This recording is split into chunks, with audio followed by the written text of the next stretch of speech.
I am Beth, and I am so excited to be doing this live today. We are answering some of your most frequently asked marriage help questions, along with a few others that have been submitted in the last day or so. And to help me with this is two of my favorite guests, Lee and Trey from Stronger Marriages. They have been married for 30 years. They've been doing marriage ministry for 20 years. They've raised 4 amazing boys, and they've authored 2 books. And here we go. They're just going to come in right now.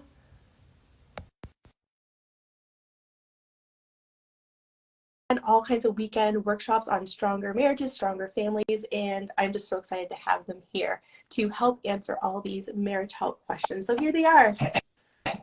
And unfortunately, right now it's not they. Lee got tied up, and right at the last minute, I said I'm going to start without you and go from there. And so I apologize, and she apologizes that she was not available right at that point. Families, and I'm just so excited to that is all right. I'm excited to have you. And if she joins us, will she be maybe joining us in the next We little bit? hope, but I don't know. Like I said, she got tied up. It got crazy at the office this morning, and we got tied up. And then I got home, got everything set up.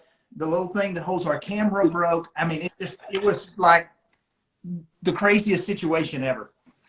Right. Well, I'm glad that we're here. We're making this work, and we're going to answer as many questions as we can, kind of rapid fire over the next maybe 20 minutes or so. Sounds awesome. I'm honored to be here, and I know Miss Lee is sorry that she is not. Okay, we will miss her, but maybe she'll join if we cross our fingers. So, okay, I have a bunch of questions because I work primarily with wives. So some of the focus of my questions come from the wife's perspective, which is great because you're here and you could probably give the husband's perspective. Yeah, and sometimes we do that. We let Lee answer husband questions and I answer wife questions. So sometimes that works pretty good. But hopefully that will work and they'll be okay with it. Yeah, let's do this. So one of my first ones is, then we're just going to jump right into this. One's a tough one. It's infidelity. So my husband and I have been married 15 years. He engaged in an emotional affair with his coworker. I'm so hurt. I can't trust him. I think she's talking about she's so hurt and her mind goes crazy places when he's at work during the day. I want my marriage. What can I do? Well, first, she needs to understand that everything she's feeling is normal and common and right. She's got every right in the world to be angry, upset, frustrated, mad, hurt. You just go down the list. Everything you're feeling is right. We think that there's plenty of things that you can do that we know a lot of marriages that have come back from emotional affairs, and we consider that an affair much like a physical affair. It's going to require several steps if you want it to work well, and if you want it to work best. Your husband, the guilty party, whoever the guilty party is, has got to get involved. And it's going to require on their part for them to come clean with anything at all and everything. Anything that you want to know and anything that they need to talk about, they need to go, hey, I'm an open book and I'll answer whatever you got. The second thing that's got to take place is they have to cut off whomever that is, 100%. They're not in your phone anymore. You have no way to contact them anymore. It sounds crazy and to a lot of folks sounds ridiculous, but if you want your marriage to work, that may mean, hey, I need to ask for a transfer to another office. I can't work with this person anymore. I can't be around this person anymore. And they've got to cut that off 100%. And then what they have to do is start trying to heal their marriage. And the guilty party is going to have to be open and honest. I'm going to have to sit back and go, my phone is yours. My life is yours. Check in anytime. If you want to know where I am and who I'm with and what I'm doing, I'll share those things. The guilty party never has a right to ever say when you should be doing better. You can't 3 months down the road, the guilty party go, well, that was 3 months ago. Why are you not over this? The guilty party has no right to tell the person who has been hurt when they should be better. But if they'll just come in and hopefully your husband is willing to come along and go, hey, I want to make this right. I want to save my marriage, because if he's willing to go all in, then it will make a world of difference in helping fix a lot of marriage, of that issue right there. I will tell you that I have a really, really good worksheet and podcast episode that go together. It's like 10 steps that you can take to kind of get back on the road to recovery. And if you want to message me or reach out to me, and I'll send you any of that information you want for free via email. But yes, it is fixable. You have a right to be hurt. He's got a lot of work he's going to have to do. Oh, thank you for that. And I'm going to send you a DM so that I can get that and share it with my audience as well. Okay. This actually ties into another question, because I have one question that kind of tied into this. Like, he won't fully disclose all his information. I have trouble talking to my husband about his phone. Like, she can't access his passwords. He hasn't shared them with her. And every time I bring it up, he thinks I'm accusing him of doing something wrong. Like, he says he's not cheating anymore, but he won't change his password and won't give it to me. Any ideas on how to tackle this one? Because I love yours, like full transparency. Ask me anything you want. But what if we get a husband that won't go there? Yeah, the sad thing is you can't force your spouse to give away that password.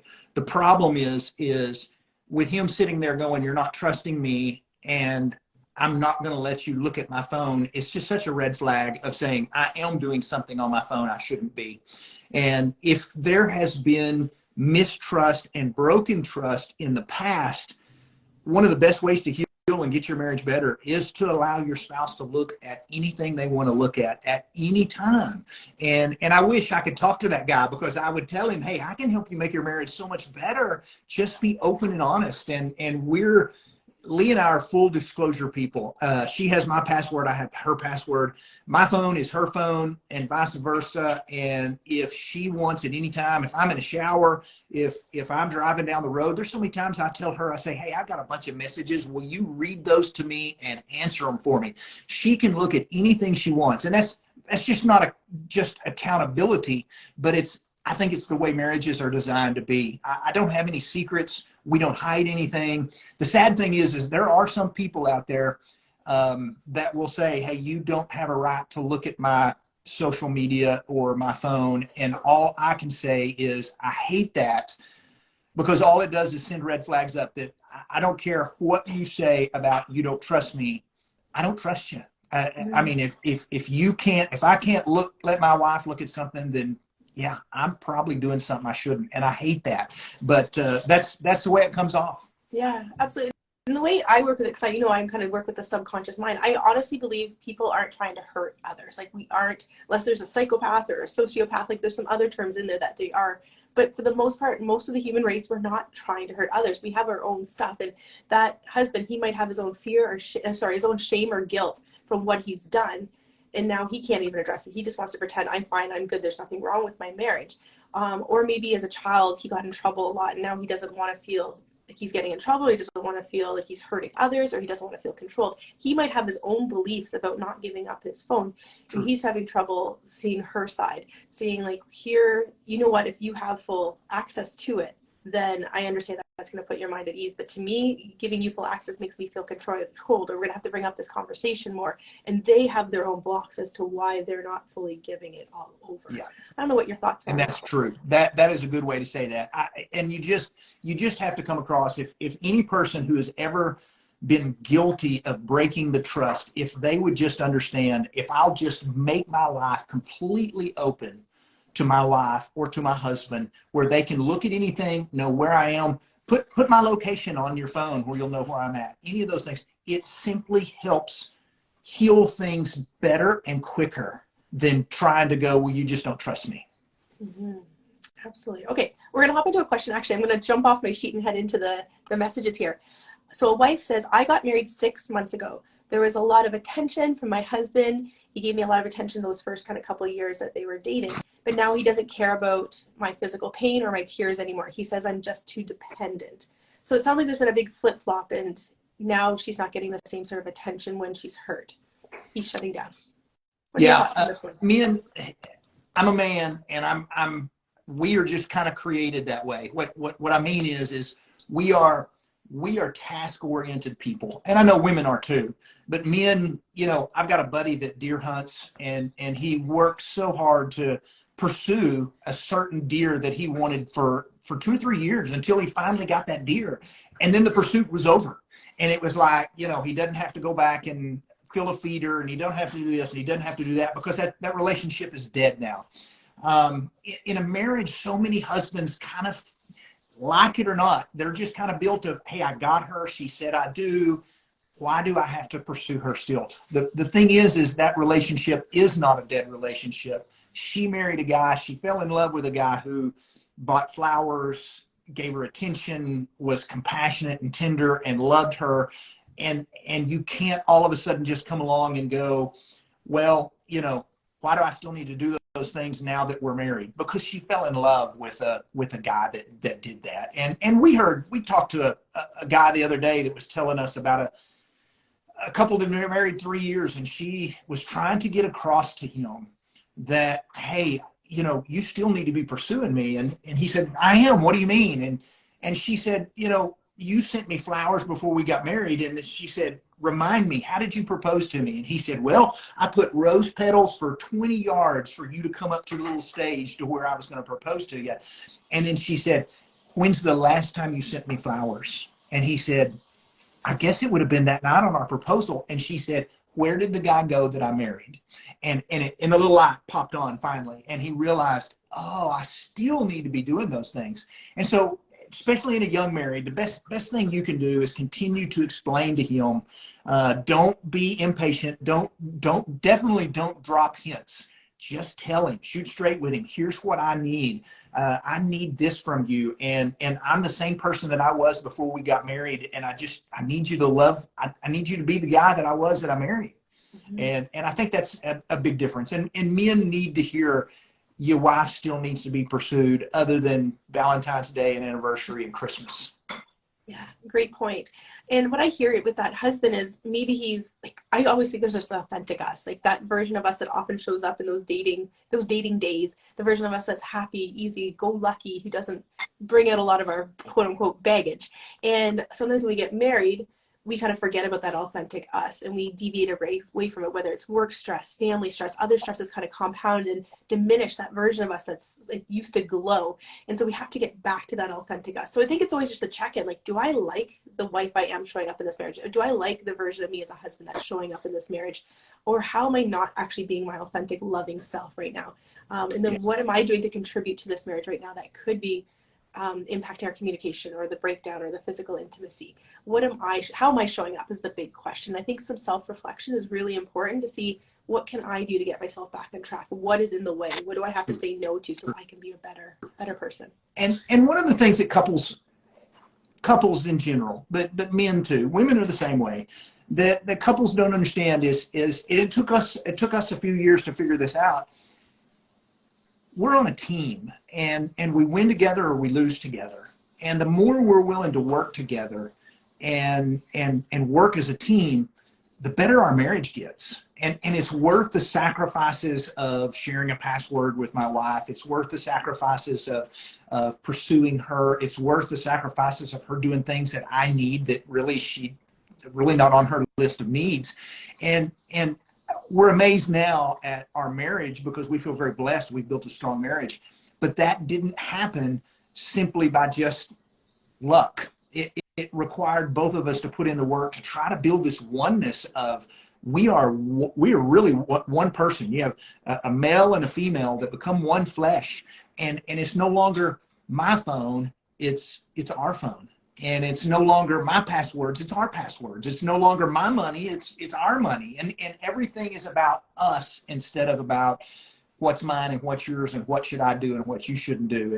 And I think when couples really grasp how that's supposed to work, boy, marriage really is so much easier than if you're constantly just butting heads with one another. Yes, thank you for saying that. Okay, I'm going to try and combine a couple questions here that came up in the chat. One is about a husband who has depression. And on top of that, they're already having some marriage issues. I'm not exactly sure if it's infidelity or other things, but she wants to address them. He gets defensive and then blames the depression on some of the things that are happening within their marriage. So that's the one question. And another one is a husband who drinks and she doesn't believe in drinking, and that's becoming a problem in the marriage. So kind of some addiction and mental health here. So let's try that one. Yeah, those are tough issues because those are very hard on marriage. Mental health issues, and start with the depression.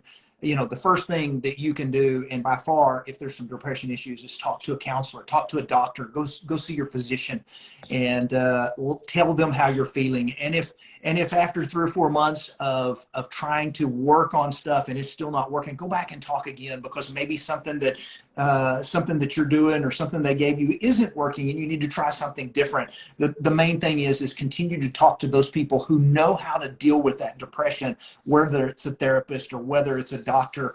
And your spouse is going to have to be patient with that, because that's a tough thing. And when you add that to marriage, you can't just come along and expect a person to just, there's going to be times where they have those bouts of depression and that struggle, and you're going to have to just be there for them during that. It's just like a sickness.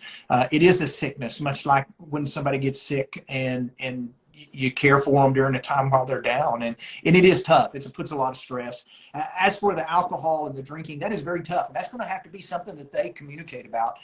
Because if it's just a problem of if somebody's drinking too much, that is one thing. That's because alcohol is really hard on marriages if it's something that is abused. If it's a difference in values and principles, definitely got to sit down and talk. And if you can't figure it out with your spouse, find a coach, find a mediator, find somebody. Lee and I have done this before. There have been times where we've had things that we've not seen eye to eye on, and they weren't big things, but they were just things that we needed some outside help. And we both said, let's call this person that can kind of give us some insight on maybe what we're missing or something along those lines. And that's so healthy when you can have somebody from the outside go, hey, let me mediate between you two, and let's talk about how maybe we can compromise. Yeah, thank you for saying that. And what if because I have I'm going to kind of combine a couple more here. Oh, you're good. So I have one person, another person who said, what if both partners have broken trust and only one will allow full access, and they're adamant, like that other spouse is like, no, you're not getting in? And maybe if we were to also put in play, like, no, I'm not stopping drinking, and no, I'm not going to go get help from a counselor, I'm not there. Like, if they're like, the partner is no to get help for mental health, for addictions, to give access to a phone, like, are there these boundaries that as a wife or a husband that we settle for? Or at what point do we, like, yeah, what are your thoughts on this? Like, I don't want to throw the divorce rate because we don't want to do that. Sure. But is there a boundary that's just crossed and we can't help them, and by them being around us, it's hurting us more?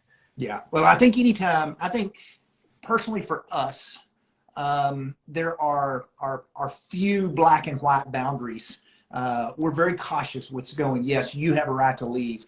You have a right to divorce. We would rather anytime, if there's abuse, you need to get out for safety's sake. Do that. If there's been infidelity or repeated infidelity and you feel like this can't be fixed, then that's something to consider. But we would rather you, anytime you're up against a position to where you go, hey, my spouse will not, and this is kind of a boundary.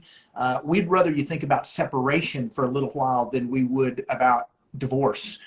See if you can't separate. And we're not fans of separation. I'm not a fan of separation, but it's a better option sometimes than divorce, because sometimes what it will do, it will get that spouse that's going, no, I'm not going to do it, to go, I miss my spouse, and I'm willing to do what I need to do to get some stuff fixed. Mm-hmm. If you are in a situation to where, whether it's alcohol or abuse or emotional abuse or any of the things that were just mentioned, and you're just like, my spouse will not do this, seek outside help. Definitely go to somebody who's a professional that you can get some advice from, that you can sit down face to face. That's a huge difference than just asking a question by email.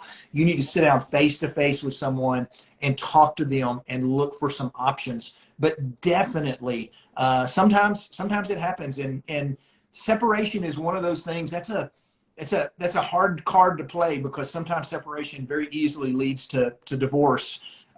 It's kind of a last trump card to play, but there are times where we've recommended a couple, hey, this is not getting better, well, you need to separate. And then the couple, the person who was just not cooperating said, no, I don't want that. And then they were willing to start putting in some work. Mm-hmm. I think a good, like, that's an option. I think also holding space, like whether it's not a separation in the house, but you're just holding space for them, like just daily check-ins. How are you doing today? How can I help? I understand. like, it's just very, like, you're holding space. You just ask, like, they say something to you, I understand. Yeah. And That's that a power good point. of the Excellent point. pause, the power of pause is so, they can feel that. They just want to feel heard. You don't have to fix it. But is there a way I can help? Then you ask that question. You just hold space for them, just knowing you're there. You're not trying to fix it. You're not trying to judge them, criticize them. You're just there. Yeah. And then in those situations, I think it's really important to really go inward with yourself. Like, everything comes to us as an opportunity to grow ourselves. There's an opportunity to move through. We always get stronger if we move through it in the right way. And so when we feel those feelings coming up, whether you're feeling lonely, whether you're feeling like they're pushing you away and you feel not safe, or you're feeling really insecure, those are all things within you that you can work on in that time when maybe you feel them pulling away, or that you guys aren't quite in agreement. Of course, we want to come together, but sometimes we have to do a little bit of work on our own before we can fully come back together too. That's true. Within the same house. And I mean, we're not separated. We're going through a difficult time. Sometimes we really have to go inward if the other partner's closing us off a bit. Yeah. Good point. Very good point. Okay, next. Oh, we're going to rapid fire. How much time do you have? Hey, we're good. Where do you at? Let's go another 10 minutes. Okay, another 10 minutes. Oh, there's so much here. I have, money. Money came up. Money is a big stress in our family, and in our household. The uncertainty of the recession and jobs in our household. We are always fighting about money. What can we do?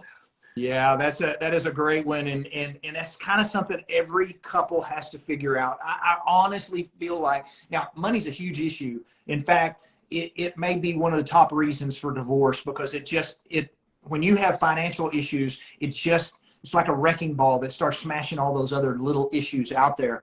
And so money is a big deal, and it's something that's got to be communicated about. And again, it's that reach out to somebody else that might not be able to, somebody that can be a mediator. But money's an issue in couples. We're a couple that we married very young. We've shared a bank account forever and ever, and that's worked for us. We don't have his money or her money. We have our money. We kind of have rules, boundaries we've set of how much can I spend without having to go, can I buy this? What's the limit on me just going out and purchasing a new pair of $200 boots, or is the purchase limit something else? Every couple has to figure that out. And you're going to have to, there's got to be compromise in there, because, somebody's going to come along and go, hey, I think, I should be able to spend $100 without thinking about it. It's my money. I worked for it. Somebody else kind of goes, hey, that's our money, and I'm thinking about 25. Somewhere you're going to have to meet in the middle. But those are tough subjects, but they're good subjects. And it's just about, we've got to sit down and communicate. Don't just sit down and argue. Sit down and go, how can we fix this? Mm-hmm. And I'm going to add to it, one of my favorite ways to handle money issues is, like, just pretend like you have that heaviness of the backpack of money on your back. Like, it's just weighing you down. You're so stressed. Let's just take it off for a second and let's go into dreamland. So you start the conversation with your partner as, what is it that we want? Like, what do we really want? Do we want a bigger house? Do we want to go on a family vacation once a year? Like, what are all the things we want? Like, just dream big for a little bit. And that often just softens the conversation. And it's not to then, like, deflate your balloon and be like, we're never going to have that. But no, you have these goals. I would like to, in 10 years, be able to own this property, or to be able to go on this special trip. So start with your dreams. What is it that you want? And then look at your current situation. And what is it that you then need to do? And again, bring in a professional, like we talked about, if there's addictions or mental health, bring in an investor, bank, bring in that person who can give you that professional advice. But have some fun with that conversation to start off. Good. That's good. And one of the things couples do that I would love to throw out there, since we're talking money for a second, couples, when things get tight, oftentimes think, all right, so where can we generate more money? Well, I'll take a second job, or I'll start doing this. And then that means I don't have as much time with my wife, or I don't have as much time with my family, because I'm trying to make money to cover more expenses.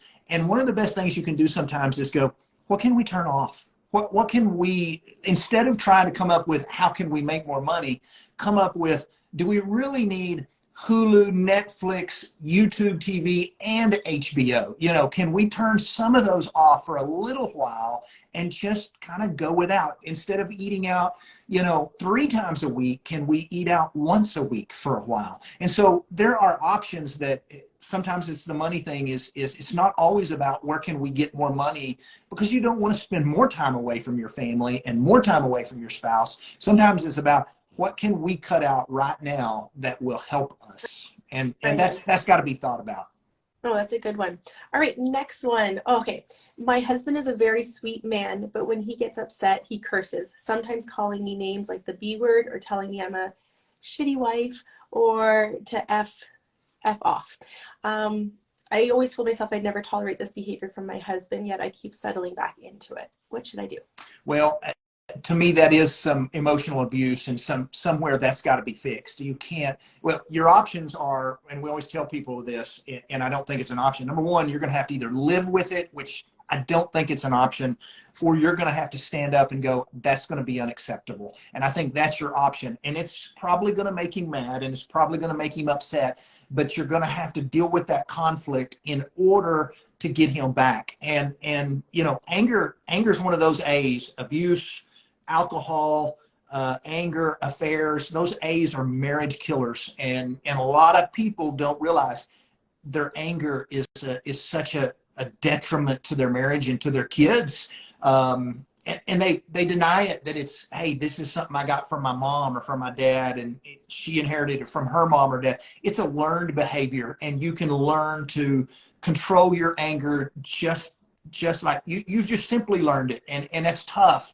And it's going to take some work, but it can be done. But that person really needs to go talk to someone about his anger and start working on some anger management. And it's not one of those things where you can just go, I'll do better. Until you're serious about working on it and getting some outside help, it's probably not going to get better. But that's not a healthy situation.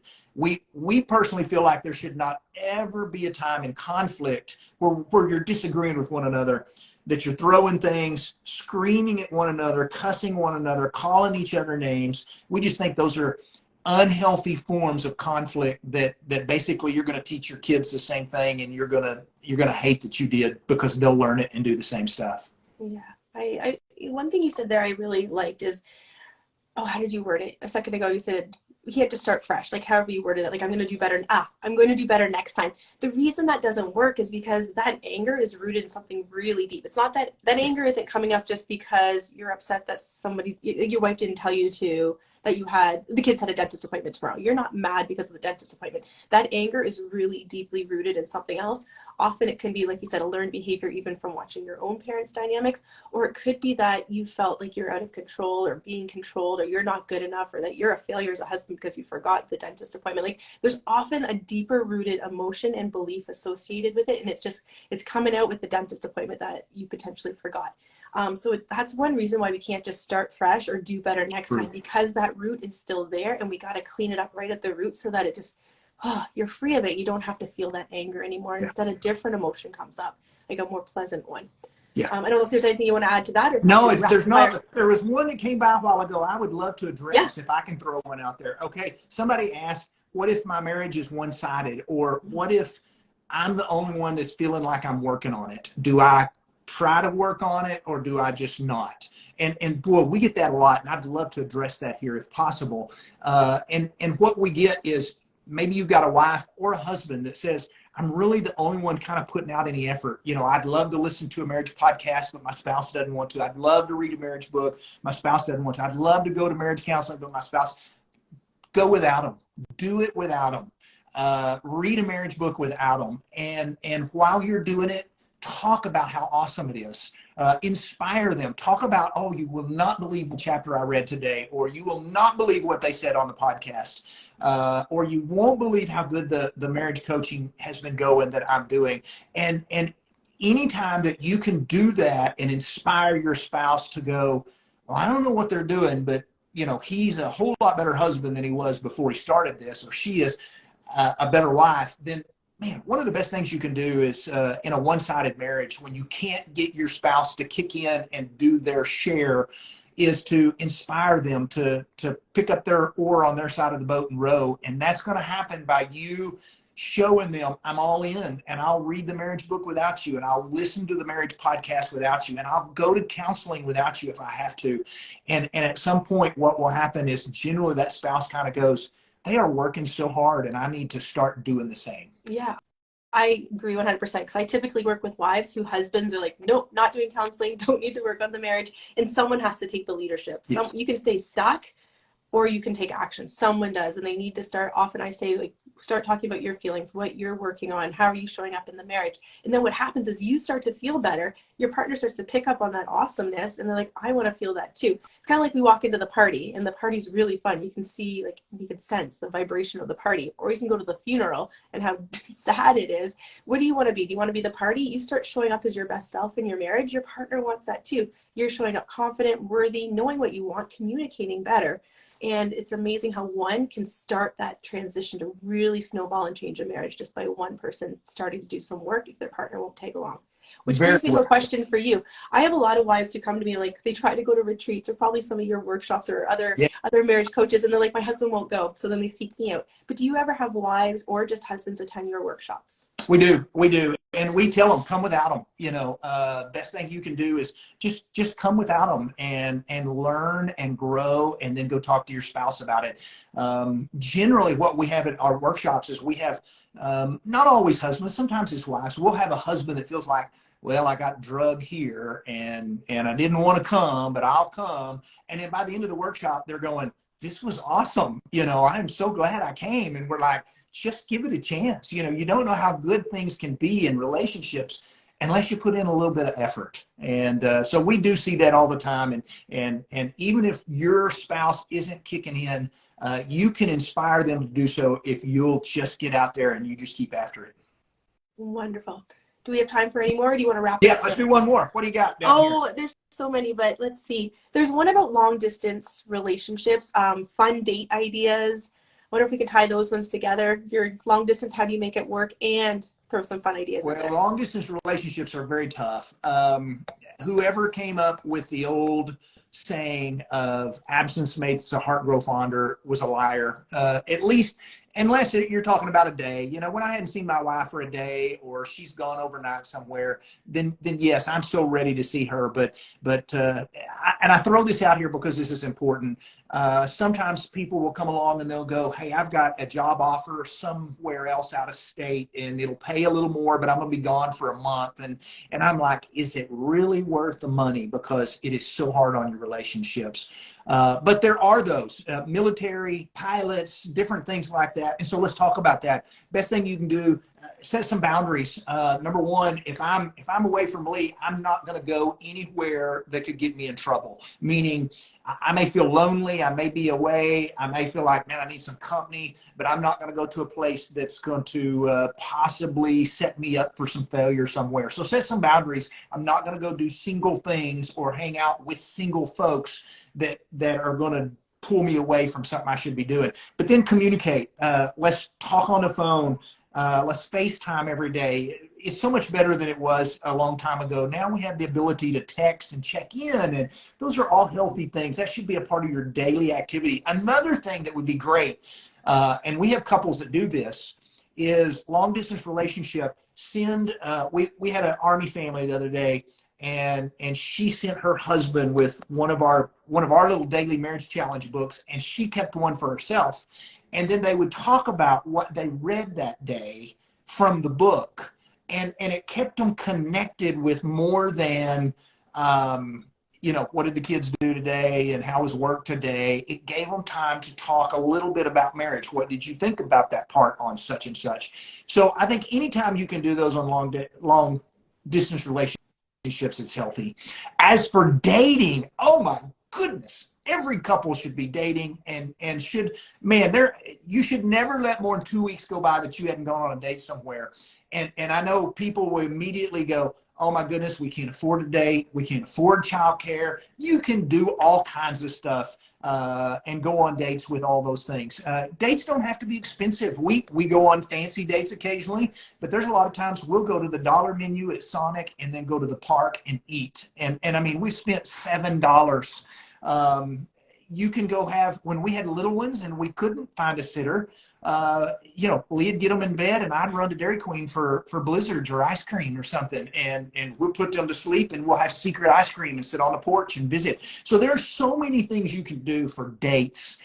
When stay at home dates, cheap dates, don't ever use the excuse, well, we just don't have close family or babysitters.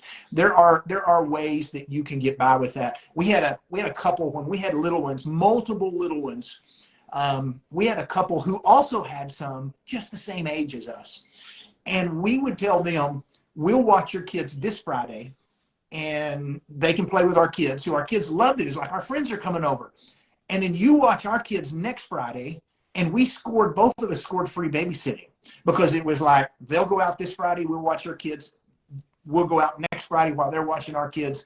And man, when we were on a really tight budget, that was a lifesaver. And so, yeah, I just really get frustrated with people sometimes that go, now I do know there's situations, there's sometimes that you've got a situation where you may have a child that can't be left alone.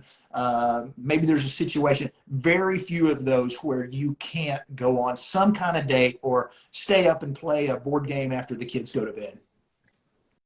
Amazing. Oh, I love those ideas. Those are so good. I have more, but I'm wondering if it's time to wrap up. What are your thoughts? We got one more that's a different subject that we can do. Got anything different? Yeah, one is about emotional intimacy. Sorry, not emotional, physical intimacy.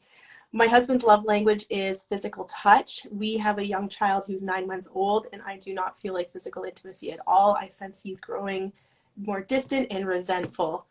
What do I do? So number one, I think it's a love language discrepancy, plus it's not interested in having sex. I will tell you, and I don't want to say this, I would never say, don't, go make love to your husband because he'll have an affair. I'm not saying that at all, but I find it interesting. I read the other day that a higher percentage of affairs take place after a child has been born.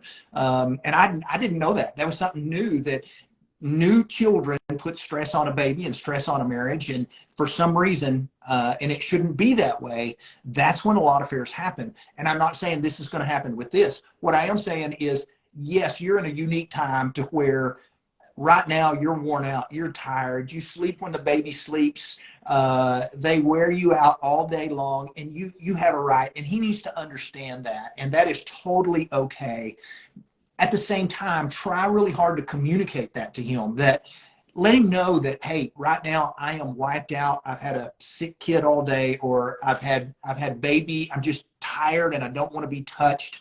But tomorrow, or maybe this weekend, give him, throw out a rain check in there that just makes him feel like you haven't said no in there and somewhere. I'll correct that, not even a maybe, not maybe this weekend, this weekend. Yes, at and 2 o'clock Lee during was nap so time. good at that. Yeah, Lee was so good at that when we were married and we were younger. When something was going on and we'd have toddlers and she'd be worn out, and I would be thinking, hey, tonight is the night, and she would be so sweet to go, tomorrow is the night. I am absolutely shot. And I would, knowing that there was some hope, I could live with that. And so, when you have small children, you're going to have to remember that you're also husband and wife. You're going to have to remember that there are going to maybe times when you don't feel intimate. We always say, if you waited until both husband and wife were in the mood, there wouldn't be a whole lot of sex that ever happened in a marriage. And then there are also times to where maybe, you just need to communicate with your spouse and tell them, hey, be patient. It'll get better. I promise. Let him know you're thinking. Tell him, I miss it too. And soon, hopefully, we'll be able to reconnect that way. Yes. Excellent. I think the key here is communication, really connecting with who you are, what you want. Get curious about what your needs are so that you can then articulate them and come up with solutions. So often I find with communication, we can complain. It's so easy to complain about what they're not doing right or what's not going well in the marriage. Sure, do that, but then add the solution on top of it. So I think everything needs to be solution based. Otherwise, it can get very, very difficult to make any progress in things. And men whose love language is touch. Sex is just another way that fills that love language. They love to be touched and hugged and flirted with and hold their hand or sit on their lap. But you're going to have a husband whose love language is touch, and he's going to feel very fulfilled when he's sexually intimate with his wife and y'all are snuggled up together in bed. And so, I get that. I do. Oh, one more thing to add to that too. If physical touch isn't your dominant love language, the person who has that dominant love language may need to remind your partner, we can't, so often we want our partners to love us a certain way. They're like, they should know how to love me. It's been 10 years. But sometimes if it's not your dominant love language, like gifts or words of affirmation, like if you want them to say nice things, sometimes you just have to remind them, like, I love it when you tell me that I'm beautiful. Thank you so much for telling me I'm beautiful. Like if you need them to say things, you don't want to tell them what to say, but sometimes you do have to tell them what you need to hear, to really coach them on that so that you don't grow more resentful that they're not meeting your needs. So we have to ask for what we want. And I think that's a really big part when we have discrepancies in love languages between couples. Because we seem to love each other. Like you might often want to love, like I might give my husband lots of words of affirmation, but he could care less. But that's my love language, and I need to remember that's not his. So not to use it with him. Yeah, we get that because we are, Lee and I are two totally different people, and she's acts of service and I'm touch, and she's not. I'm the one that likes affection. I'm the one that likes the let's cuddle on the couch and let's hold hands and all that kind of stuff. And she works hard to try to remember, hey, my husband needs that, and so I will participate in that. And I work hard to do things for her in acts of service to show her that I'm thinking about her. Yes, amazing. This was fun. All right. This was fun. We could go, there were so many that we didn't quite get to. Hopefully we've touched on enough of the similar topics that you can take a little nugget away. But if there's any that we did miss, feel free to send me a DM with your questions. I won't necessarily collect them for next time, but I'll try and answer your question right away, give you a little voice note, give you some sort of strategies that you can implement right away. And you know what, Trey, where can my followers now find you, or what do you want to share with them? You got it. TreyandLee.com, or if you just go, I don't even remember how to say that or spell it, Google Trey and Lee. And Lee is L-E-A, but TreyandLee.com. You can email us from there. I mentioned a worksheet that I'll send you on rebuilding trust, and I'll send you a link to a podcast episode. But you can find out about our books, our workshops. Our workshops are fun. They're very, very practical. And I promise you, you will leave going, hey, that was good. And we can do this. You won't spend the weekend getting beat up. We promise that. Tell us a little bit about where my folks can find you. Oh, right. So I'm at Soulify Wellness. I'm Beth Miller, and you can go to, if you want a little free guide, my nugget for you is www.freemarriageguide.com, and I give 3 great tips there for starting to work on your marriage. But yeah, look me up on Soulify Wellness. It's like Spotify, but Soulify. And I keep getting messages here. When are we doing this again, Trey? We'll have to get together and do one sooner than later. We will. It's fun, and we don't do it enough. We talk all the time. We've got to do this more. And so, yeah, I like when somebody pins us down and goes, how about here? So you folks that are watching this, you send us messages and remind us we need to do this more often. Yes, we will do that. Absolutely. Trey, this has been wonderful. Tell Lee I say hi. She can join us for the next Sorry one. It worked out. I promise you she would have loved to have been here, and it just worked out that way. So. Oh, quick question. Do you guys do East Coast workshops? All the time. We just got back from Massachusetts in October. Not sure when we're going back, but we just went to Massachusetts. We have a list of all our workshops. We're booked about 3 years out, so we can kind of tell you where we're going to be, and where we're going to be and when we're going to be. But you can swing over there and look for our next 2 years worth of workshops. Come hang out with us. Amazing. All right. Okay, you got to run, and we will chat soon. Sound good? Thanks, guys. Thanks for everybody that watched. Y'all have a blessed day. All right. Bye, everyone.